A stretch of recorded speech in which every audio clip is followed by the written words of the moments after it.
electric cars any good when you were stuck in a traffic jam? Let's take a look at what people say and think about electric cars getting stuck on a blocked road for hours and hours. The first thing that's said is, "Oh, the battery's going to run out."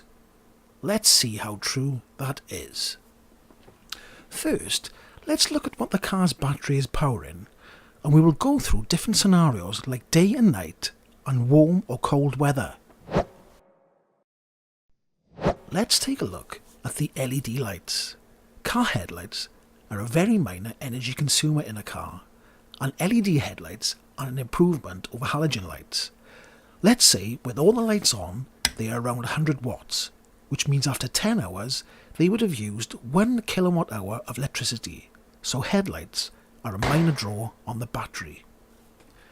So you can now see that although the lights do use power, it is not that significant. Now let's take a look at the more advanced ECUs that are used in electric cars. Let's take a look at the computers that are running in electric cars. So modern electric cars have autopilot, electronics and cameras, and will use 150 to 300 watts depending on the situation. Compare that to the 20,000 watts to power the drivetrain when travelling at high speed, and you can see that this also has a low draw on the battery, so we can also call that a minor draw of power. Now that we've had a look at the lights and computers, you can see that either of these would not have a significant draw on power, whether it be night or day, or warm or cold. So let's take a look at the heating, which will be influenced by how warm or how cold the weather is.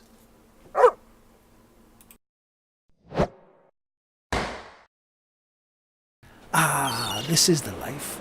If it's a mild day, or a nice warm day, or even a nice warm evening, then you won't have any problem with the heating being a draw on the battery. Yay! But what happens if the weather turns cold? Then the heater is going to use considerably more power. But most modern EVs use heat pumps to try and be more efficient, and also heated seats, which are very low powered. Let's take a look at how much power is used from a heat pump on electric seats. Looking at the chart, you can see that consumption varies from temperature and initial startup from cold, with the highest loads between -2 to -12 Celsius, and varying from 1 kilowatt to 5 kilowatts, and as the temperature rises, the consumption comes down. So heating does use more power in cold weather, and we can call that a medium draw of power. But what about the heated seats, I hear you say? Well, let's find out. Depending on your settings, heating seats are a great way to save your battery, as they use a lot less power than a heating system.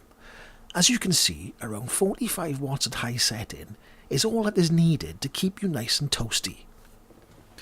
There you go, heated seats are another minor draw on the battery. So let's move on to the last thing, the electric motor. Well, we have come to the biggest draw on the battery, the electric motor. Now the electric motor does consume a lot of power, but if you're stuck in traffic and not moving, then the motor is using nothing at all.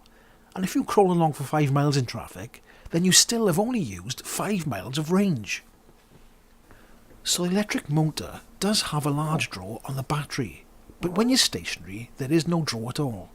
So to sum up, you can see that if you do get stuck, then there are ways to keep yourself out of trouble and keep your power usage to a minimum. But if you get stuck with a low battery, then you'll be in the same boat as a fossil fuel car, low on fuel. I hope this video has been of some help to dispel some myths, and if you enjoyed it, then hit the like button and subscribe. Thanks for watching. Ta-ra!